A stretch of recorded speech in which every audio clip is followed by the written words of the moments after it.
Well, Jane, I'm super excited to be here today, welcoming you as, I guess, a bit of a guest, but for both of us to have a bit of a conversation about a real standout year, the 80th anniversary of the MRS. Exciting, isn't it? I'm excited. Truly is exciting. I like parties. Well, indeed, and you throw the best ones. Jane, to get us started, why don't you tell everyone a little bit about the history of the MRS and how it all started back 80 years ago? Back 80 years ago, well, a group of people just post the war came together. I think there were 3 or 4 of them to decide there ought to be a professional body for market research. And at first they decided there should be 25 people who were merited the joining such an august institution. But in fact, they only found, I think, 24 that they thought were okay. And it started, all men, of course, and it started over a restaurant in Soho. Yeah. Starters mean to go on, I guess. But if you look at the early days of MRS, it is spies, it is government ministers, it's all people who started in research probably before the war and then went into these arcane professions during the war. But funnily enough, everyone thought during the war research would disappear because they thought nobody's want to go into research people. But of course it didn't, because the government wanted to know how to sell rationing, for example. Yeah. So that was the real start of a really big market that interacted between market and social research. But I like the fact that I can still find the restaurant that we started out at, and I will be making it there. Well, roots of great parties, and we can continue them through. And so, you know, the industry formed to gain evidence and understanding of what people are doing. And my word, those 80 years, we've seen some evolution in human and the trends and their behaviors and so on. This year, the MRS sort of enhances its strapline. Evidence matters more than ever. Tell us a little bit about what that means. Well, I think it's one thing we can all believe in. Sure. But with the rise of 2 things, one is disinformation and real fake news, not the other sort of fake news, but also AI, there is more chance of actually acting on evidence that is not kosher enough to act on. You know, we know AI hallucinates, and we know various influencers may not tell the whole truth. And so it's really important that we as a profession who understand about judging facts, judging interpretations, and have, most of us, worked either for a very long time or got the certificate or the foundation course or one of those things, so they really know to be able to say, wait a minute, sir, this might not be right. And 2 weeks ago we had an AI conference, and I think it was Shell who said, when you are making decisions worth billions, your evidence had better be right. Yes. So I think obviously it always mattered, but now with everything coming in, it matters more that we stand up for quality and the truth. Absolutely. But clearly the MRS see AI being a core part of our sector moving forward, the fact you're hosting conferences. If people are, like many, sort of a little bit unaware of this new evolving space, can they come to the MRS for guidance and for leadership? I don't think there's anything we don't have guidance on. You know, when the riots happened up in the north, we had guidance on how to stay safe when you're doing research in riot-torn Britain. Thank goodness that's gone away for now. But yes, obviously we do. We've issued a guidance on ChatGPT. The think tank Delphi has had a hard look at synthetics and had a look at where they might be applied and where they might not. Sure. And we'll revisit that. But it moves very fast. Absolutely. So the code remains the core. And if you're sticking to the code, you're sticking to the law. Yes. Which is rather helpful. But I think you need 2 things in addition. You need real professional skills, and you need to collaborate. Yeah. And as a sector, I think we do that. I think we can take advantage of AI. I think if we break up into little sort of groups of small snake oil salesmen, not going to happen. Yeah. So great research skills continue to underpin the future of this industry. More than ever, because again, it was said time and time again by people talking about how they used AI, that you need to know and validate what evidence is going into your program, and you need to be able to spot the hallucinations coming out. And you need to know also what biases are inherent in your program. I mean, it is really worrying if people aren't understanding that there are voices not being heard if you depend on mass available AI. Yeah, absolutely. No, I think it's an area that needs a lot more understanding, and I'm sure the MRS will continue to guide and drive that forward and make sure that they are the custodian of the industry. That brings us nicely on to thinking about some of the celebrations for the 80th year. Why don't you tell us a bit about some of the key initiatives that will be taking place this year? Well, our first one was appointing Deborah Mattison, obviously, as Yes. our new president. She has been fundamental in the Labour Party project, if you like, up to the election. And she obviously has founded 2 research agencies herself.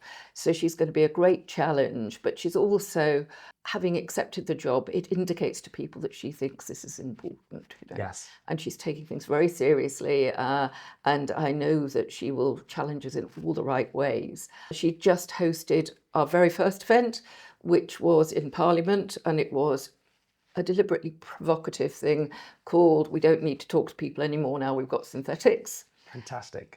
Which of course was defeated as a motion. And then the next is to launch our Business of Evidence study. Yeah. And that is a reprise of something we did 10 years ago at another anniversary, obviously, being done with PA, who are doing a wonderful job. It's going to be a good number. Well, look, I think, we always speak, evidence is important, but impact is also important. And that couldn't validate the impact we're having as a sector more than anything else. And I also think we ought to be challenged by the tech that's going on now. Of course we ought. But we've been doing LLMs forever. Yes. Right? So it's not new to us. I think one of my issues is I think that we are actually on the hard bit of AI, which is the bit above standard LLM development, Totally. right? Whereas everyone else is down here doing efficiencies. Sure. We're much more up here saying, how can you work it through intellectually? But people are scared, and there are some sort of seismic issues. But I do think if you think about that growth, and you think that we went through DIY development, with survey mapping and everything. Then we went through big data, and on both times people predicted the end of market research as we know it. And both times, quite evidently, the market grew. Yeah, and more important than ever. No, I think it speaks volumes to the desire for trusted data and trusted information in this complex world that you speak of. And I don't see that going away anytime soon or anytime in the future. So certainly in the future that I see. Any other initiatives, celebrations, parties that we should be aware of? Well, conference is coming up. Yes. It's going to be a big one, and we've got more clients there than ever and more big names there than Fantastic. ever. We're even going to be debating toxic masculinity because we thought Fabulous. that was a really important thing to do. We're bringing back Hunter Torek. Indeed. Who charmed his way. He sure did. In a very frightening way through conference last time. So it's going to be jam-packed. We've got more content in there than ever. And actually, we are selling tickets faster than ever at the moment. Are there still tickets left? There are still tickets left. But you've got to go quick. But I would predict that we'll be selling out, just like we did in the awards last year. Absolutely. And the AI conference sold out. So I think people want to come together. And we will also be announcing some brand new and very interesting Honorary Fellows. Fabulous. So Honorary Fellows drawn from the media, drawn from literature, drawn from business, obviously, and from research. Yeah. And of the level of ones we had in the past, and one of my favourites still is Bill Bryson. And it's we've looked for people that fit with Bill Bryson and his sort of, I think, charming ethnography. He did, all his books are ethnographic, aren't they? Yeah. Notes from a Small Island.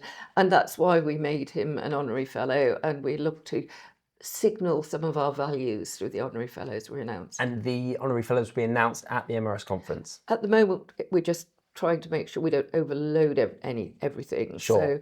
So it might be just after that. Okay. But Exciting watch this developments to space. come in the first half of the year. I can say that some of my heroes are luckily in that list. Wow, well, that is super exciting. A very prestigious shortlist to be on, no doubt.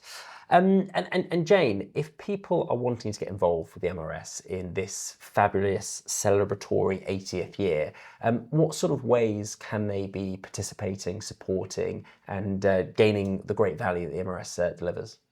Well, first, I would urge people to join. Yes. Because if you join, you can vote. Yes. And there's an election coming up. So you can actually exercise your right to tell the board who they should be and what they should be doing. So that is a very imminent thing and a very obvious thing. We are looking for people to support all the networks that we have. And we have a network for just about everything. For youngsters in the Anmore, and they're getting more challenging, which is great. We've obviously got the social equity group, one of my favourites, MRS Unlimited, because the nice thing about these groups is they don't just gather together over a characteristic that they all have. They then go out and make research better. Yeah. For people doing that. So I do know that people have come to MRS Unlimited and say, how do I redo research with this group? Yeah. So lots of stuff you can do there. You could be writing for us. You could be speaking on our platforms. I think one of the things that people can do for us, but we give back for, it's a great leadership experience. Going up to the platform for the first time, it can be a bit scary, but you can do it in a safe environment. Totally. And writing for Research Live, biggest growing research newspaper in the world. Yeah. Your voice could be out there. Don't stand back and say, oh, it'll never be me, because you'll be surprised how many people we touch on the shoulder and go, yeah, no, I can attest. I think the beautiful thing about our sector, and when you're stood on those stages, is you know more than everyone else, and everyone else wants to hear what you have to say. So it's such a warm and inviting and engaging crowd at all of these events that you've got an insight and you've got data that nobody else has. And to share that is a really special thing. So I would encourage it too. Having been there, it's a great thing to do and a great way to develop one's career and also confidence. It's a really nice place. Leadership in, all these networks are led by the people for whom they are, not by me. So you can develop the key skills of being a senior manager by getting involved. And everyone is so curious. They want to hear from you because that curiosity defines us as a sector, doesn't it? 100%. And Jane, to finish us off, what are you personally most excited about for this 80th year of celebration? I am going for some proper press coverage this time around because I think we've got something to say. Yeah. Certainly in the numbers that we're going to produce. But also, I'm really excited for people's own excitement. We're genuinely getting, despite the fact that it's wet outside and, economic times are uncertain, people are genuinely want to step forward. They want to be heard. And that's great for me because I'm not dragging them forward going, come on. I don't have to push them forward. They're pulling forward. And I think that's going to make all the difference. No, totally. Look, I think this is the time to be loud and proud about our industry, which clearly is having so much impact and is so important in this modern world. Jane, thanks very much for sharing all your thoughts about the 80th year. Well, thank you very much because, I've said it before, I do think partnerships are at their best where they work together and people work at them. And you have been working with us and it certainly feels like it's been working well. We're extremely proud to be a partner. Thanks, Jane.